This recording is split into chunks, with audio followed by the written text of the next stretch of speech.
The boat rocked violently beneath my feet, nearly throwing me overboard. I grabbed the edge of the railing, knuckles white, and yelled, "Ian, grab the line! It's gonna break!" Ian's eyes were wide with panic as he struggled to secure the net. "What the hell is that thing, Jamie?" We had set out on Loch Ness just as the sun dipped below the horizon, expecting a routine fishing trip.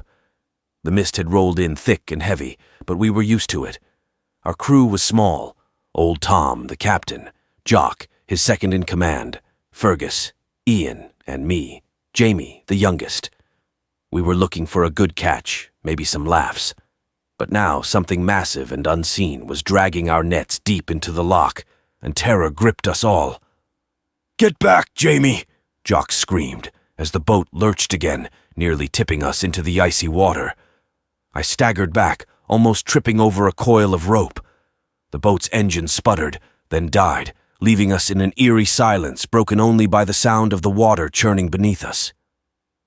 Old Tom had a look of grim determination as he grabbed a harpoon, his weathered face set in hard lines. "Cut the lines, Jock!" Tom bellowed, but it was too late. The creature on the other end gave a violent yank, and Ian went overboard with a splash, his scream lost to the dark waters. "Ian!" I shouted, leaning over the edge, but all I saw was the rippling surface where he had disappeared. Jock scrambled to the engine, trying to restart it, his hands trembling. "We need to get out of here now." The fog closed in tighter, and a low guttural growl echoed across the water, a sound that made my blood run cold. A massive shadow moved beneath the surface, circling our boat. I caught a glimpse of it then, a dark serpentine shape with scales that glistened in the moonlight.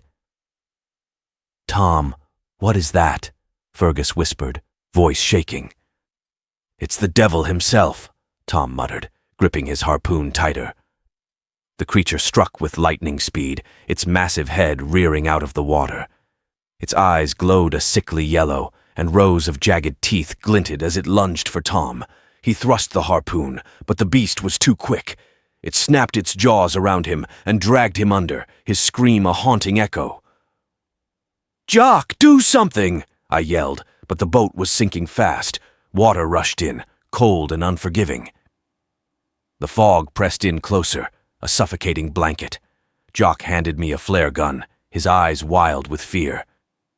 "If it comes for you, shoot. Don't hesitate." Before I could respond, the creature struck again, and Jock was gone, pulled under like the others. Fergus and I huddled together, backs pressed against the cabin. The beast circled, taunting us, its dark shape visible just below the surface. "Jamie, we need to get off this boat," Fergus said, voice trembling. The boat listed heavily to one side, taking on more water.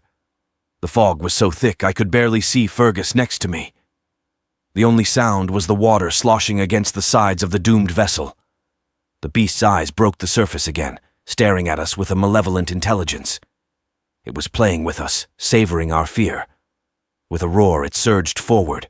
I fired the flare, the bright light momentarily blinding me. The creature shrieked, a high-pitched wail that reverberated through the fog.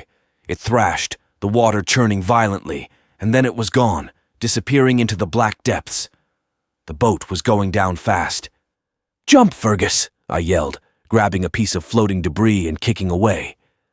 I don't know how long I floated there, the cold seeping into my bones, making my limbs heavy.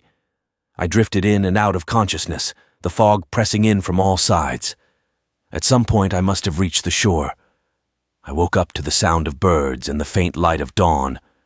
I was alive, but everything I knew was gone. The Nessie's bane was a shattered wreck, and my friends were lost to the depths of Loch Ness. I was the only one left to tell the tale, a story of horror and death that no one would ever believe. Years have passed, but the memory of that night is as vivid as ever. The loch still whispers its secrets, and sometimes, when the fog rolls in thick and heavy, I swear I can hear the guttural growl of the monster that haunts my nightmares.